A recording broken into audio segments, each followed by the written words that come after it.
L'homme attend de sa femme la confiance et l'appréciation. Et puis la femme a besoin de compréhension et d'attention. Une autre cause de conflit, c'est la méconnaissance, l'ignorance des langages d'amour. Et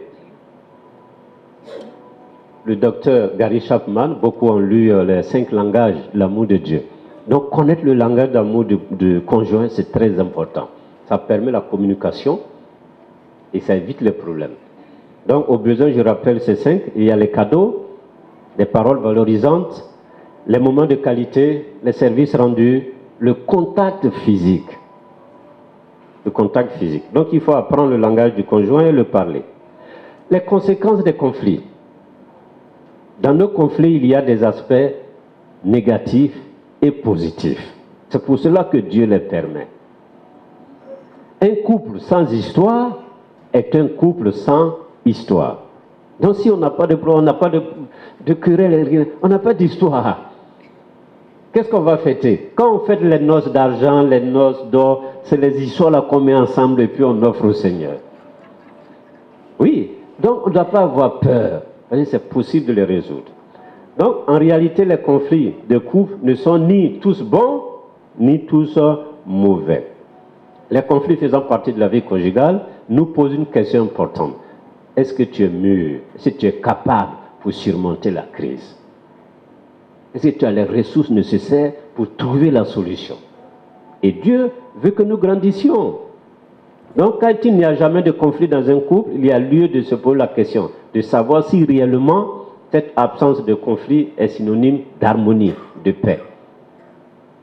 Parce que quelquefois, l'autre devient bobo, et à cause de la peur, de la colère, il ne parle plus. Et puis on dit il y a la paix, il y a l'entente. Non.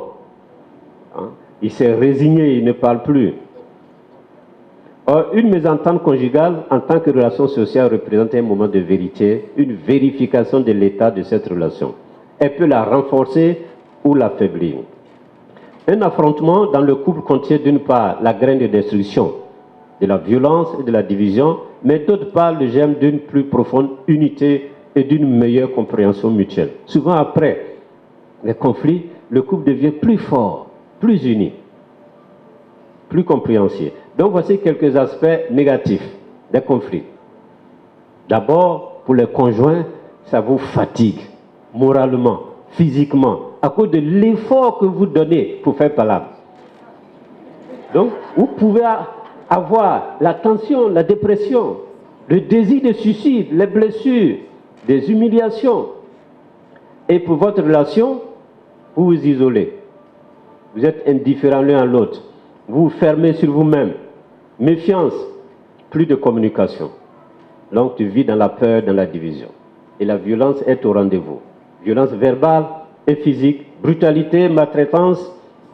Et le premier pas vers la violence est souvent le refus du dialogue.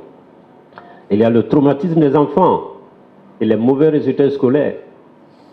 Et nous-mêmes, le mauvais rendement au travail, le stress, les maladies psychosomatiques, etc. Lorsque les conflits s'accumulent et ne sont pas réglés, ils peuvent évoluer comme suit. D'abord, on se boude, on ne communique plus. Chacun dort sur un bout de lit, au risque de tomber. Ensuite, on fait chambre séparée. Après maison séparée, chacun chez soi, et on fait le divorce. Voilà. Et avec le divorce, c'est le cortège de problèmes qui commence. Quelquefois, on dit que c'est une solution. C'est là même que les problèmes commencent. Les vrais problèmes commencent. On dit un mauvais arrangement vaut mieux que... Non, on s'entre-déchire pour la garde des enfants et pour le partage des biens. Le point de non-retour est presque atteint. Les conflits conjugaux mal gérés conduisent à des situations catastrophiques. Pour la famille nucléaire, pour l'église, pour la société. C'est pourquoi tu ne dois jamais minimiser un problème qui naît dans ton couple. Tu dois réagir, c'est-à-dire régler tous les malentendus au fur et à mesure qu'ils se présentent. Mais il y a aussi, heureusement, des aspects positifs. Selon Saint-Exupéry, nous vivons non des choses, mais du sens des choses. Autrement dit, si tu as le pourquoi d'une chose, tu peux vivre avec le comment de cette chose. Donc, apprenons donc à trouver le sens de nos désaccords. Pourquoi le Seigneur a permis? Ça, c'est la bonne question. Pourquoi il a permis cela? Et si je trouve la réponse, ça peut m'aider. Quelques aspects positifs des conflits. S'ils sont bien gérés dans le Seigneur et la bonne communication, les conflits sont un signe que toi et ton mari, vous êtes vivants dans votre couple. Parce que la vie est une lutte. Donc tu dois accepter que l'autre soit vivant et non mort. Parce que s'il est au cimetière, il n'y a plus de conflit. Seuls les morts n'ont plus de besoin à combler et de droits à revendiquer. Parce qu'en fait, on revendique des droits. Un mort n'a plus de droits. Il est au cimetière. Donc c'est une preuve que les conjoints sont vivants. Les oppositions construisent notre identité. Il y a des gens qui viennent au mariage, ils ne sont pas mûrs. Humainement, ce n'est pas fini encore. Donc c'est dans le couple, ils vont mûrir humainement, psychologiquement et tout ça. Parce qu'émotionnellement, à cause de nos blessures, on n'a pas la stature des gens qui doivent se marier. Donc c'est maintenant qu'on va grandir, on va mûrir. Et le Seigneur va permettre les difficultés. Donc tu existes par rapport à l'autre. Tu es parce que lui, parce qu'elle est lui, parce qu'elle est elle. Donc tu te construis par rapport à l'autre. Les conflits favorisent la maturation, la croissance spirituelle, humaine. Tu deviens responsable, plus humain. Il y a des gens qui rêvent, ils sont dans le spirituel et tout ça. Le Seigneur les ramène dans leur couple pour qu'ils deviennent humains. Et qui ne rêvent pas. Parce qu'on n'est pas encore au ciel. On est en chemin. Et c'est les hommes qui sont là. On rêve, on prie, on pense. Non. Le christianisme est incarné. Incarné. Les conflits au sein du couple t'obligent à reconnaître l'existence de l'autre, à prendre en compte la vie de l'autre. Les mésententes de couple révèlent ce qui resterait caché sans cela. Moi, je bénis le Seigneur avec ma femme. Souvent, c'est difficile. Mais si elle n'était pas là, j'allais me tromper, j'allais rater le ciel.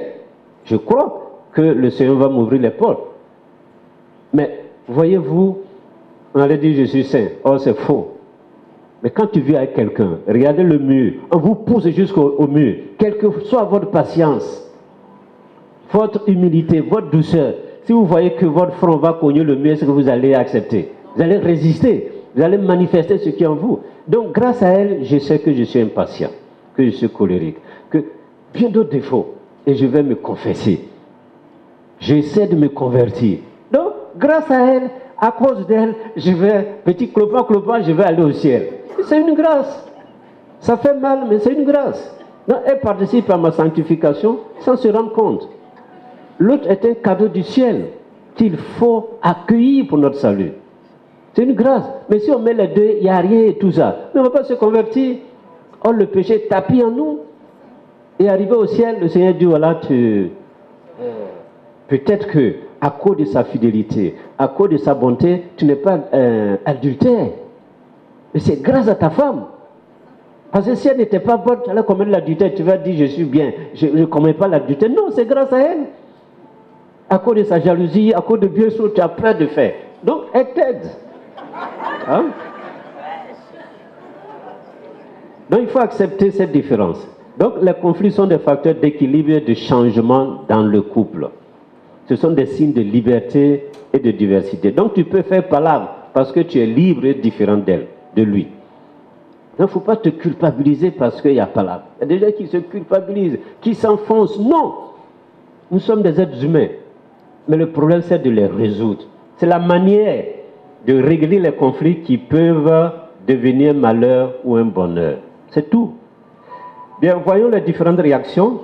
Comme le temps passe, il y a 5 réactions face au conflit. Il y a l'évitement, il faut éviter la domination de l'autre, le sacrifice, le compromis et la coopération. Donc, on va voir les avantages et les inconvénients de chaque réaction. L'évitement. Parce que dans le couple, il y a l'objectif, il y a ce qu'on veut faire, ce qu'on veut atteindre, et puis il y a la relation. Il y a 2 choses. Donc si on évite, l'objectif n'est pas atteint, si vous voulez, si on donne une note, tâche 1, relation 1. C'est-à-dire lorsque les conjoints évitent le conflit, la tâche n'est pas accomplie et la relation ne progresse pas non plus. Ayant constaté un problème, les partenaires ne l'affrontent pas directement, ils préfèrent le contourner par des artifices. Donc, c'est le signe de malaise dans les relations. Mais il y a avantage. La diminution des tensions, l'économie de l'énergie psychique, Le gain de temps et la prise de recul pour mieux aborder le problème, quand on l'évite. Mais les inconvénients, c'est la passivité, c'est le refus de se remettre en question. Et l'évitement répétitif détériore la relation conjugale. C'est-à-dire le feu couvre, puis on n'aborde pas la question. Et c'est la fuite et le manque de responsabilité. Deuxième réaction, la domination de l'autre. Donc, l'objectif 9, la relation 1. Parce qu'on a dominé l'autre. Lorsque l'un des deux domine par la force ou par d'autres moyens de pression, c'est la femme aussi peut dominer avec le sexe. Donc ce n'est pas l'homme seulement qui domine dans le couple. Chacun a ses moyens de domination. Donc l'objectif a de grandes chances d'être atteint. Comme tu domines en ce moment-là, ce que tu veux là, on va faire. Et souvent pendant la sexualité, c'est là que les femmes vraiment dominent. C'est là qu'il faut faire des promesses et tout et tout. Bon. Là, ce que tu veux. 9, la relation c'est 1. Mais il y a avantages et inconvénients. Les avantages, c'est que la domination est efficace quand il faut prendre des décisions rapides et vitales.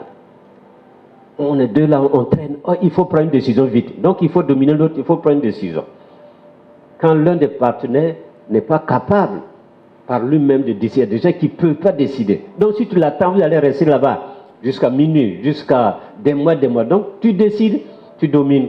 Ça c'est l'avantage. Mais il y a aussi l'inconvénient. Lorsque tu domines, tu es un dictateur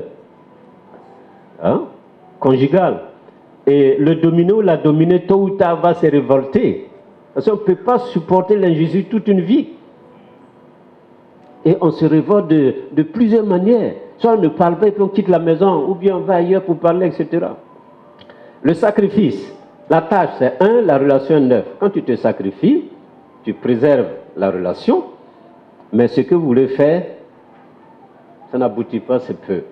Et souvent les femmes disent, à cause de mes enfants, je suis là. À cause de mes enfants, j'accepte. Ça, c'est le sacrifice. Il y a avantages et inconvénients aussi là. La communication à préserver, ainsi que l'équilibre du foyer. Et je me suis sacrifié, l'autre est content, mais les inconvénients. Il y a une victime du sacrifice. Le dominant sous-estime le dominé.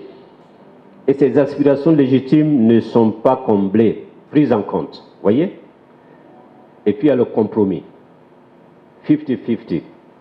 L'objectif c'est 5, la relation c'est 5.